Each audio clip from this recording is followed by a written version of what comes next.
नमस्कार, आप देख रहे हैं प्राइम टाइम। मैं हूं आपके साथ सोहेल खान। शुरुआत कोरोना से जुड़ी खबरों के साथ। मध्य प्रदेश में कोरोना का ग्राफ धीरे धीरे ही सही लेकिन अब रफ्तार के साथ आगे आने लगा है। पिछले 24 घंटे की बात की जाए तो कोरोना के 42 नए मरीज प्रदेश में सामने आए हैं। इंदौर में रिकॉर्ड 24 घंटे में 27 नए मरीज मिले हैं। राजधानी भोपाल में यह आंकड़ा 8 और शहडोल में 2 है। इस वक्त मध्य प्रदेश में 285 कोरोना के एक्टिव केस हैं और अगर ओमिक्रॉन वेरिएंट की बात की जाए तो प्रदेश में 9 मामले अब तक सामने आए हैं। हालांकि इसमें से 7 मरीज रिकवर हो चुके हैं। तो रफ्तार धीरे धीरे ही सही लेकिन अब बढ़ती जा रही है और रोज आने वाले नए मरीजों के आंकड़े अब इजाफे के साथ मिल रहे हैं। पिछले 24 घंटे में 42 नए मरीज, इंदौर में 24 घंटे में कोरोना के 27 नए मरीज, भोपाल में 8 नए मरीज और शहडोल में 2 नए मरीज मिले हैं। ओमिक्रॉन की एंट्री भी मध्य प्रदेश में कुछ दिन पहले हुई। 9 मामले अब तक सामने आ चुके हैं, 7 इसमें से रिकवर हो चुके हैं।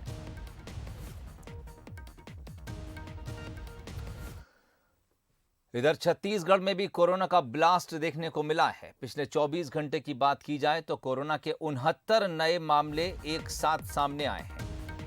मध्य प्रदेश से भी ज्यादा ये आंकड़ा है। छत्तीसगढ़ में 24 घंटे के भीतर 69 नए मरीज मिले हैं। इनमें रायपुर में 13, दुर्ग में 7 नए मामले, जबकि रायगढ़ और जांजगीर चांपा में 14 नए मामले सामने आए हैं। कोरोना की दूसरी लहर के दौरान भी छत्तीसगढ़ में भारी तादाद में मरीज सामने आए थे। कई मौतें हुई थीं और अब जब तीसरी लहर की संभावना जताई जा रही है, अचानक 24 घंटे के भीतर 69 मामलों ने एक बार फिर छत्तीसगढ़ में चिंता बढ़ा दी है।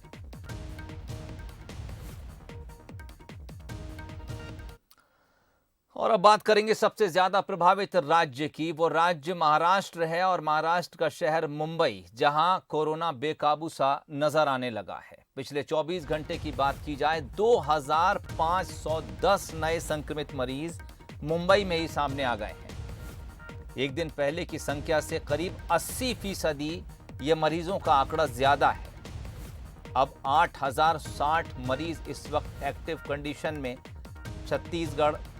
महाराष्ट्र में है। हालांकि इस दौरान पिछले 24 घंटे में अगर डिस्चार्ज हुए मरीजों की बात की जाए 251 मरीज डिस्चार्ज हुए हैं, लेकिन 2510 नए मरीज मिलने के बाद 8060 मरीज इस वक्त एक्टिव महाराष्ट्र में हो गए।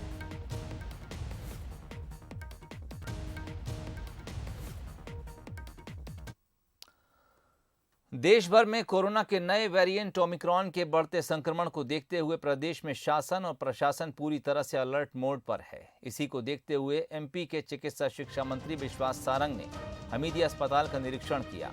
निरीक्षण के दौरान मंत्री ने बताया कि इस बार ऑक्सीजन बेड, पीडियाट्रिक डिपार्टमेंट और आईसीयू सभी तरह की व्यवस्था बेहतर रहेगी। दूसरी लहर के दौरान हमीदिया में 600 बिस्तरों का आईसीयू नई बिल्डिंग में शुरू किया गया था, जिसे बढ़ाकर अब 912 बिस्तर किया जा रहा है। इनमें 700 बिस्तर नई बिल्डिंग में रहेंगे, जबकि बाकी बचे बिस्तर टीबी अस्पताल में तैयार किए जाएंगे। मंत्री ने कहा कि इसकी पूरी तैयारी 7 दिनों के भीतर कर ली जाएगी।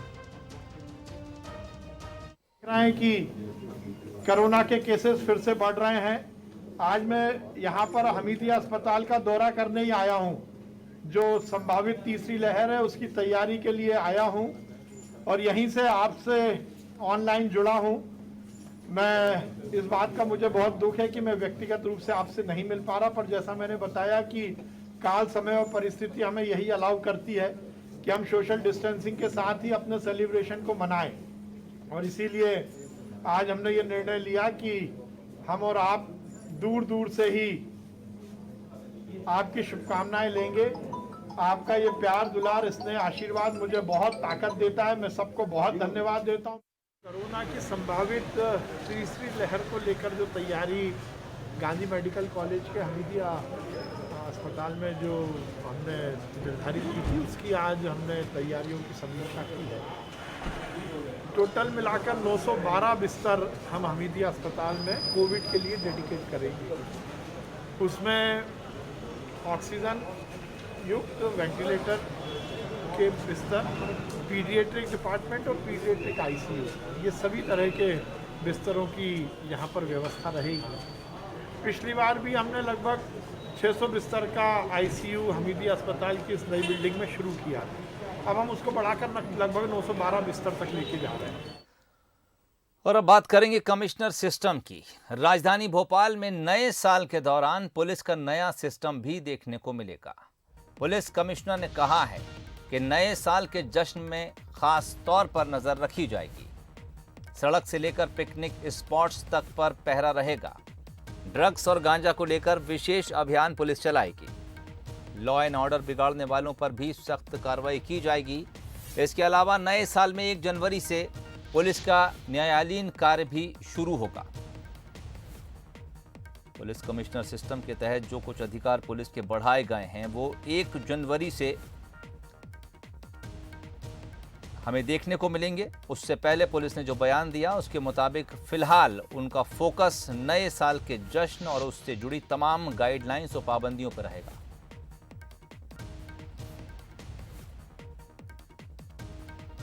और भोपाल कमिश्नर मकरंद देउस्कर से बात की हमारे संवाददाता आकर्ष शर्मा ने। क्या कुछ उन्होंने कहा ये आपको सुनाते हैं। नए साल के जश्न को लेकर एक तरफ लोग तैयार हैं तो दूसरी तरफ पुलिस भी तैयार है कि किसी तरीके से नए साल के जश्न में कोई खलल न डाल पाए। क्या कुछ कानून व्यवस्था रहेगी, क्या कुछ लाइन ऑर्डर रहेगा, इस सब पर बात करने के लिए हमारे साथ भोपाल कमिश्नर मकरंद देउस्कर सर हैं। सर, नए साल आने वाला है, कुछ ही दिन बचे हैं, क्या कुछ पुलिस की तरफ से तैयारियाँ रहने वाली हैं? देखिए, नए साल को लेकर के हमारा उद्देश्य यह है कि किसी भी प्रकार की एक्सीडेंटल डेथ ना हो सके, चाहे रोड पर शराब पीकर गाड़ी चलाने से या बाइकिंग करने से या किसी पिकनिक स्थल पर कोई गहरे पानी में चला जाए। इस टाइप की सभी चीज़ों से हमें यह सुनिश्चित करना है कि किसी प्रकार का कोई अप्राकृतिक मृत्यु इन कारणों से न हो सके। और इसके कारण हम लोगों ने सभी थाना प्रभारी और सभी सहायक पुलिस आयुक्तों को यह निर्देश दिए हैं। देखा जाता है नाइट जो पार्टी होती है, नए साल को लेकर जो जश्न पार्टी होती हैं, उसमें जो मादक पदार्थ देखे जाते हैं, शराब तो परोसी ही जाती है, लेकिन कहीं ना कहीं अब नया चलन शुरू हुआ है, युवाओं को आदी कराया जा रहा है, एमडी हो, ड्रग्स हो, इन सब पर लगाम लगाने के लिए किस तरीके से आप लोगों ने रोड मैप बनाया? देखिए, ये एक सिर्फ नए साल की कार्रवाई नहीं है, ये एक लगातार चलने वाली कार्रवाई रहती है। और नशीले पदार्थ न केवल 31 को बल्कि पूरे साल न बिक पाएँ, इसका हमारा प्रयास रहेगा। और समय समय पर हम लोग कार्रवाइयाँ भी करते रहे हैं, सूचना या जब्ती होने के आधार पर। क्या सर सख्ती भी देखने को मिलेगी, क्या कार्रवाइयाँ भी देखने को मिलेंगी? निश्चित ही समझाइश और कार्रवाइयाँ साथ साथ चलती हैं, वो दोनों ही चीज़ें पुलिस के द्वारा की जाएगी। पिछले साल में कुछ पेंडिंग केस रहे सर, नए साल में क्या कुछ नया पुलिस को देखने को मिलेगा जिससे कानून व्यवस्था सही रहे, लाइन ऑर्डर सही रहे और जो अपराध हैं वो कम हो सके? नए साल में आपका क्या तैयारी? देखिए, हमारी सबसे ज़्यादा जो हम लोगों की जो तैयारी इसलिए है कि हम 1 तारीख से ACPs और DCPs का न्यायालयीन कार्य हम शुरू कर पाएँ। और जो प्रतिबंधात्मक कार्रवाइयाँ हैं वो सही तरीके से और इफ़ेक्टिव तरीके से हम उसका उपयोग कर पाएँ, ये हमारा मुख्य उद्देश्य रहेगा। Thank you so much sir. तो ये थे भोपाल कमिश्नर मकरंद देउस्कर सर, जिनका कहना है कि नए साल के जश्न को लेकर पुलिस की तरफ से तैयारियां पूरी कर ली गई हैं। सड़क पर पुलिस के जवान तैनात रहेंगे, यदि कोई भी कानून व्यवस्था बिगाड़ेगा तो उस पर पहले समझाए और उसके बाद उसके ऊपर सख्त कार्रवाई भी की जाएगी। कैमरा पर्सन अश्विनी सिंह के साथ आकर्ष शर्मा, बंसल न्यूज, भोपाल। सियासी है, आमतौर पर चुनाव में मुद्दों की गूंज होती है, लेकिन जब चुनाव ही मुद्दा बन जाए तो फिर सियासी गर्माहट भी बढ़ना तय है। मध्य प्रदेश में पंचायत चुनाव के निरस्त होते ही कांग्रेस इसके पॉलिटिकल बेनिफिट लेने की ताक में है। वहीं बीजेपी भी कांग्रेस को एक्सपोज करने की तैयारी के साथ है। साथ ही बूथ स्तर पर भी रणनीति बनाई जा चुकी है। पंचायत चुनाव निरस्त के बाद घमासान, कांग्रेस चलाएगी पोल खोल अभियान। डैमेज कंट्रोल की बीजेपी की भी तैयारी। गांव-गांव नई बहस गरमाई। कहां तो मध्य प्रदेश में 6 जनवरी से पंचायत चुनाव शुरू होने थे, लेकिन अब इसके निरस्त होने के बाद नई बहस गरमा गई है। इस मौके को कांग्रेस भुनाने में जुट गई है। पार्टी का कहना है कि वो पोल खोल अभियान की शुरुआत करेगी। इसके लिए कांग्रेस गांव-गांव जाएगी। जल्द ही मंडल, सेक्टर, जिला अध्यक्षों के साथ बैठक भी होने वाली है। जिस तरह इस पंचायत चुनाव कराने में इन्होंने गड़बड़ी की है, जो नियमों का उल्लंघन किया है, कि हम गांव-गांव जाकर, शहर जाकर जनता को बताएंगे और जनता के सामने इस बात की जाके पोल खोलेंगे कि किस तरह इन्होंने पंचायत चुनाव न कराने का षड्यंत्र रचा और उस षड्यंत्र के तहत ये चुनाव रद्द हुए। पंचायत चुनाव के रद्द होने के साइड इफेक्ट पर बीजेपी की भी सियासी तैयारी है। इसको लेकर सोमवार को ही बीजेपी ने बड़ी बैठक बुलाई थी। 10 दिन में 100 बूथ कार्यक्रम की शुरुआत की। यानी बीजेपी को भी मालूम है कि विपक्ष नकारात्मक प्रचार में जुटेगा। विस्तारक योजना हमारी योजना है और उसको लेकर के हम सबको जो एक जिम्मेदारी जिनको दी जाएगी वो 10 दिवस तक 100 घंटे हम विस्तारक की भूमिका में रहेंगे और मुख्यमंत्री जी स्वयं भी आधे दिन विस्तारक की भूमिका में रहेंगे। बड़ी बात है, विस्तारक सिर्फ कार्यकर्ता या मंडल का अध्यक्ष या मंडल का पदाधिकारी नहीं होगा, सांसद, विधायक भी होंगे, मंत्री, मुख्यमंत्री भी होंगे। बड़ी बात है। वैसे तो पंचायत चुनाव में पानी, बिजली, सड़क जैसे मुद्दों की गूंज होती थी, लेकिन इस बार चुनाव ही मुद्दा बना हुआ है। बहस का विषय है चुनाव निरस्त होने का जिम्मेदार कौन, ओबीसी आरक्षण विरोधी कौन, और इन सब के बीच एक कानूनी जंग भी लड़ी जा रही है। ब्यूरो रिपोर्ट के साथ मनोज सैनी, बंसल न्यूज, भोपाल। पंचायत चुनाव टलने से कई प्रत्याशियों के सपने टूटे, कई की नाराजगी की खबरें भी सामने आईं, लेकिन एक प्रत्याशी जश्न में डूबा है। नेताजी के चुनाव में न तो हार हुई और न ही जीत, लेकिन वो जश्न मनाने से नहीं चूके। क्यों? देखिए पूरी रिपोर्ट। मध्य प्रदेश में पंचायत चुनाव रद्द होने की खबर ने हजारों लोगों को मायूस किया। इस फैसले से आरोप प्रत्यारोप की सियासत भी जोरों पर है, पर एक नेताजी ऐसे भी हैं जो जश्न मना रहे हैं, बैंड बाजा बजवा रहे हैं और पूरे गांव में खुशी का इजहार कर रहे हैं।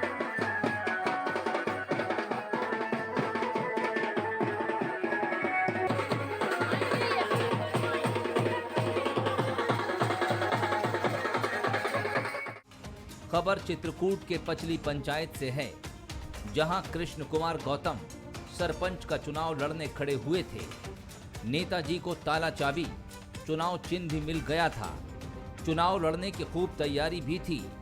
प्रचार पर नेताजी भारी भरकम रकम खर्च कर चुके थे और मानो जीत के बाद जश्न मनाने की पूरी तैयारी थी। लेकिन चुनाव टलने पर भी उन्होंने अपनी इस इच्छा को मरने नहीं दिया।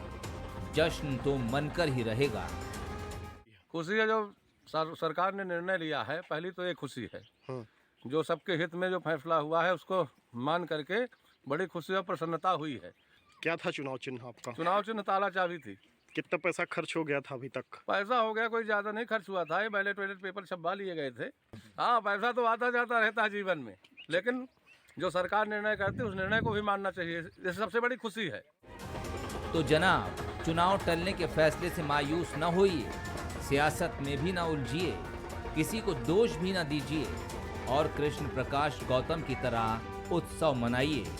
बैंड बाजा न सही, पर मन में खुश रहिए। चुनाव तो होंगे, आज नहीं तो कल। चित्रकूट से अंचल शुक्ल की रिपोर्ट। नेमावर हत्याकांड को लेकर एक बार फिर से राजनीतिक घमासान शुरू हो गया है। दरअसल शिवराज सरकार ने इसकी जांच की सिफारिश केंद्र सरकार से की है। हत्याकांड को लेकर पहले से हो हल्ला करने वाले विपक्षी दल एक बार फिर से राज्य सरकार पर सवाल खड़े कर रहे हैं। देखिए ये रिपोर्ट। नेमावर की घटना के लिए मध्य प्रदेश की सरकार नेमावर की घटना को सीबीआई को जांच के लिए दे रही है। उसमें अब सीबीआई जांच करेगी। शिवराज सरकार ने नेमावर हत्याकांड की जांच सीबीआई से कराने केंद्र सरकार को सिफारिश की है। इस हत्याकांड को लेकर तब देश भर में सनसनी फैल गई थी जब नेमावर के एक खेत से एक ही परिवार के 5 लोगों के कंकाल निकाले गए। जिन लोगों की हत्या हुई वो सभी एक ही आदिवासी परिवार से थे। हत्याकांड के कुछ दिनों बाद पुलिस ने आरोपियों को सीकचों के पीछे पहुंचा दिया, लेकिन मामला आदिवासी परिवार से जुड़ा था, सो राजनीतिक बवाल खड़ा हो गया। इस मामले में विपक्षी पार्टियों ने धरना प्रदर्शन किया। खुद पीसीसी चीफ कमलनाथ पीड़ित परिवार को सांत्वना देने नेवावर पहुंचे थे। पीड़ित परिवार और कांग्रेस ने सीबीआई से जांच कराने की मांग की थी। आदरणीय कमलनाथ जी जब घटनास्थल पर नेमावर गए थे तभी उन्होंने ये मांग की थी कि इसकी सीबीआई से जांच कराई जाए। ये मल्टी एंगल्ड क्राइम था। तब सरकार जो है उचक उचक कर ये कह रही थी कि नहीं वो हमारी पुलिस सक्षम है और हम इसकी जांच करा लेंगे।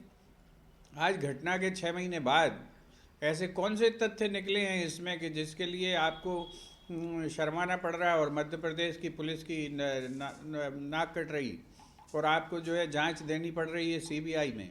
देखिए, नेमावर कांड को लेकर बहुत सारे बिंदु ऐसे थे जिनको लेकर संदेह की चर्चाएं थी, इसलिए राज्य सरकार ने स्वयं पहल करी है कि इस सारे मामले में जिन भी विषयों पर शक शुबा और संदेह के विषय हैं वो सारे बिंदु स्पष्ट हों, और इसके लिए मुझे लगता है कि सीबीआई जांच जो है एक श्रेष्ठ जांच है। इसीलिए राज्य सरकार ने स्वयं पहल करी है कि नेमावर कांड की सीबीआई जांच हो और दूध का दूध और पानी का पानी हो। इस जघन्य हत्याकांड में पुलिस ने मुख्य आरोपी सुरेंद्र सिंह राजपूत समेत 9 लोगों को आरोपी बनाया है। आरोपियों की अवैध संपत्ति पर सरकार ने बुलडोजर चलवा दिया।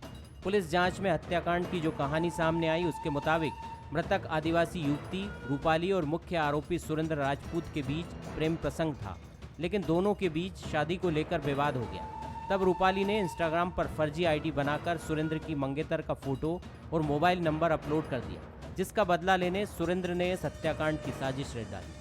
लेकिन पीड़ित के आदिवासी और आरोपी के उच्च जाति के होने के कारण ये राजनीतिक मुद्दा बन गया। कांग्रेस, जयस और जीजीपी ने इसे लेकर सरकार और बीजेपी पर अन्नाप शन्नाप आरोप लगाया, लेकिन अब सीबीआई जांच में इस हत्याकांड से जुड़े कई और राज का पर्दाफाश होने की संभावना है। Bureau report, Bansal. और अब बात एक गुड न्यूज की जो झारखंड से है, लेकिन झारखंड वालों के लिए है। झारखंड की हेमंत सोरेन सरकार ने नए साल से ठीक पहले बाइक चलाने वालों को एक बड़ा तोहफा देने का ऐलान किया है। प्रदेश सरकार दोपहिया वाहन के लिए पेट्रोल पर प्रति लीटर 25 रुपए की राहत देगी। इसका लाभ 26 जनवरी 2022 से मिलना भी शुरू हो जाएगा। सीएम हेमंत सोरेन ने यह फैसला झारखंड की सरकार के 2 साल पूरे होने के मौके पर लिया। मुख्यमंत्री कार्यालय से किए गए ट्वीट में कहा गया कि पेट्रोल और डीजल की कीमतों में लगातार बढ़त देखने को मिली है और इससे गरीब और मध्यम वर्ग सबसे ज्यादा प्रभावित है। इसलिए सरकार ने राज्य स्तर पर दोपहिया वाहनों के लिए पेट्रोल पर प्रति लीटर 25 रुपए की राहत देने का फैसला कर लिया है।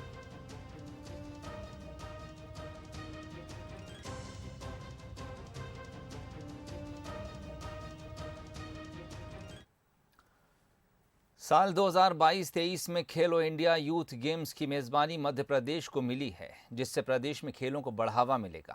प्रदेश की खेल मंत्री यशोधरा राजे सिंधिया ने इस पर खुशी जाहिर करते हुए कहा कि खेलो इंडिया के तहत अलग अलग प्रदेशों को जिम्मेदारियां दी गई हैं, लेकिन प्रदेश को खेलो इंडिया यूथ गेम्स की जिम्मेदारी मिली है, जिसकी मेजबानी भोपाल करेगा। उन्होंने कहा कि 2022 जैसे आएगा वैसे ही लोग देखेंगे कि किस तरह प्रदेश सरकार इसकी मेजबानी करेगी।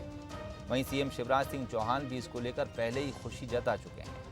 आपको बता दें कि खेलो इंडिया योजना के तहत प्रदेश सरकार ने 215 करोड़ से ज्यादा की राशि मंजूर की है। इंडिया यूथ गेम्स 3-4 अलग अलग खेलो इंडिया चीजें हैं।